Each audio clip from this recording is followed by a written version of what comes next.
So this video is going to be a deconstruction of the iPhone mini leather case. So basically the iPhone mini, I believe it was the iPhone 12, had a mini size, and Apple had a long-standing leather case they made that they no longer make.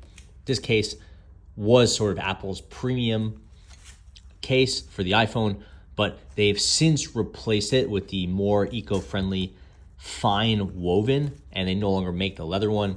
I used the leather ones from, I don't know what, from the Apple 8 onwards, maybe earlier, and these cases were fantastic. They held up really well. They looked great. They would last for multiple phones if the shape didn't change. The leather never really lost its color, never got sticky, and never delaminated or anything like that. And I wanted to just sort of open up this case and kind of see what made this thing quite so good. Just from a quick inspection, we see it has that Apple leather. I'm not sure what they call the exact leather, but it was very high quality. Hard plastic interior. We can see around here, there's a ridge where that hard plastic comes through. And I can tell you from opening previous ones, it was hard plastic.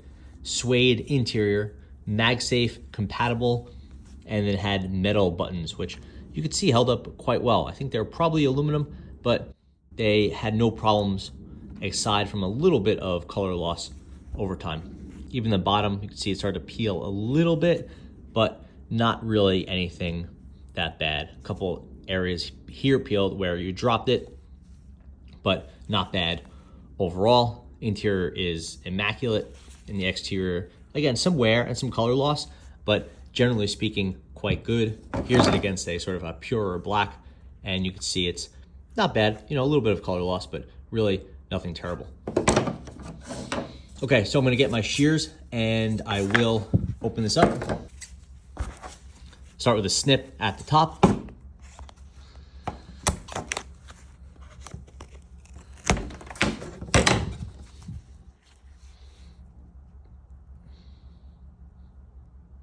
So we see some layers of the suede, the hard plastic, and then the outer leather.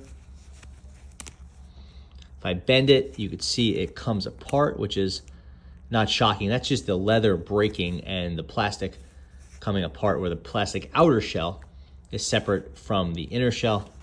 We'll look at these pieces a little bit more later on. I'll take the gloves off. So cut right here down the main area.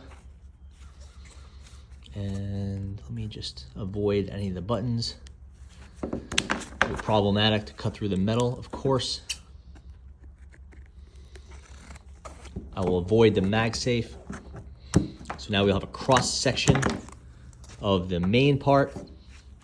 And we'll see if we can clear off that MagSafe. And there might be some metal infused in there. Who knows? Try to get a closer look at that. And here is maybe that is the MagSafe. Maybe it extends out past that circle. It's entirely possible.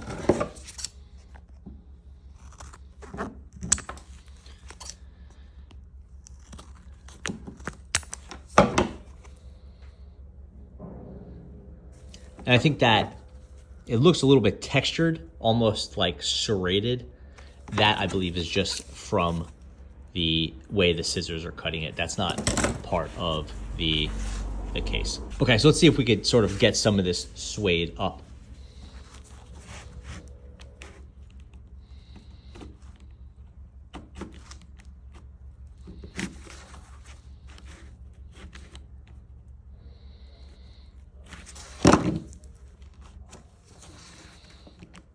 So this suede doesn't really want to peel on its own.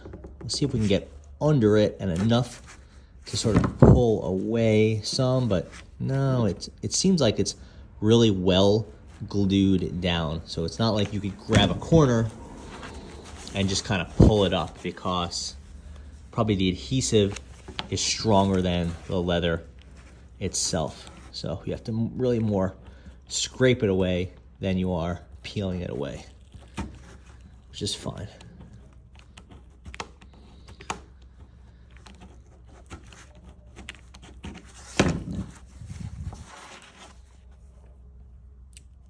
So it looks like it's just a hard plastic under some adhesive. Yeah, it's just hard plastic under the adhesive. And the blade will cut it, but it's holding up quite well. Let's flip to the outside now. See if we can peel that leather back. It's quite hard to get under that leather. Again, there's probably a lot of adhesive used relative to the thickness of the leather. Can just barely get under that. Yeah, so it's getting under there a little bit. And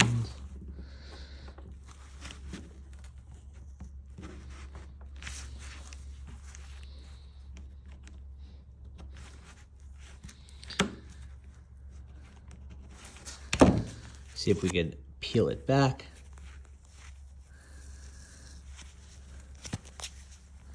It's hard to do with these gloves, a little bit too big for me.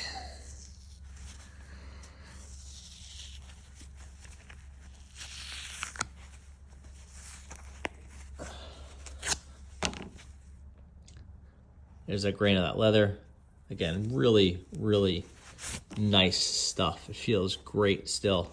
Like this could be a car seat in a luxury car, a handbag, whatever. This is really beautiful stuff. And sort of that suede there. You can see the Apple logo is under there. Very cool. Try the other underside now, and we'll see if we can figure out what's in that MagSafe circle. Like, is this circle anything? Is it just an indicator? What's going on here?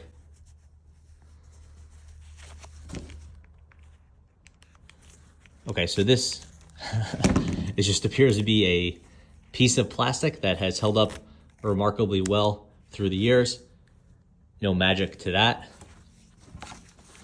And now let's see what is under that circle directly. Okay, I hear a crinkling noise. Definitely see some shininess or some metal.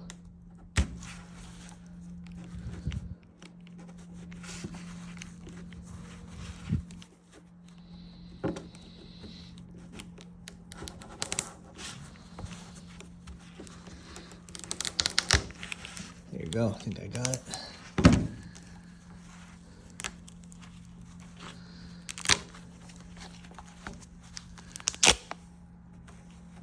Okay, so it appears that there's some sort of backing over here. This is just some sort of vinyl. Came up really nicely, so it didn't really have adhesive in the middle. So it's just a vinyl under the suede. Here we have that MagSafe charger, or maybe it's just a MagSafe ring and the phone has the charging components in it. I'm not really 100% sure how the MagSafe works, but this appears to be the ring. It's a little bit tacky, but not sticky. And then there's a little piece of metal here. And there's a piece of copper going around that circle there. So very cool. It's pretty tough. Don't hear any crunching in there, anything like that. And let's just go ahead and take a cross section of that. So just the ring pieces and then just plastic through there. So no real componentry or anything like that. Now let's look at the button components.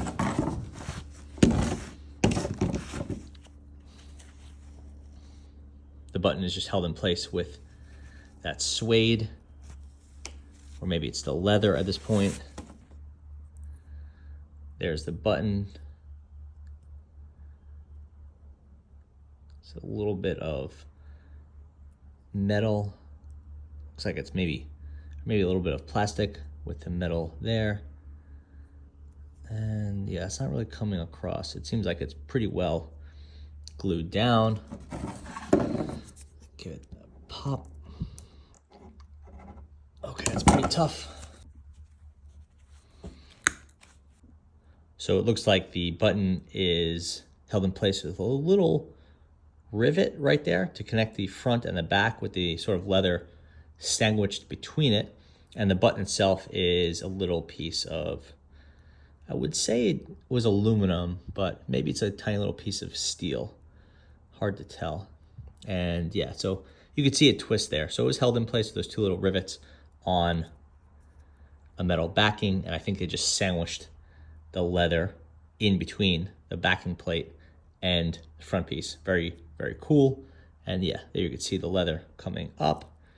There's the backing plate and that little rivet. Here's the little piece on the other side. So it appeared all black. And this is just a little piece of, it's just like some plastic. So plastic was holding, yeah. So no, actually I would say this is probably a little sheet of aluminum or steel with the rivet goes through it with some adhesive, goes to sandwiches the leather, has this piece here holding everything together. I guess this holds the rivet, then there's the leather, and then this button gets tacked on to the rivets. So really well done, given what a small little component it is. And here's one of the little button itself, and then there's where the rivet goes in, and it looks like it was CNC'd, so it's probably a little piece of aluminum, given those like sort of like CNC markings. It was like ground down. Okay, and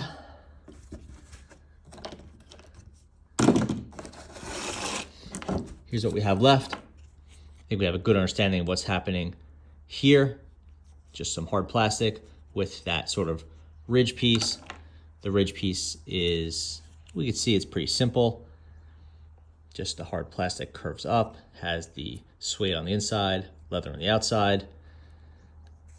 Easy to bend, doesn't have any rigidity laterally, right? It's not how it was done to do. It's not meant to be protected from shearing off. So that little piece of metal there, that's just from, or the little shiny thing, that's just from the button. Hard plastic here, hard plastic outside, the suede, nothing there. Just some vinyl. Here's that nice piece of Apple leather. The charger is the most interesting component, of course. And yeah, that's pretty much it. That's the Apple leather case deconstructed. Hope this thing comes back, but the fine woven I've been using is holding up okay. It's just not really at the same level of quality as the leather case. So that's it. Thanks for watching.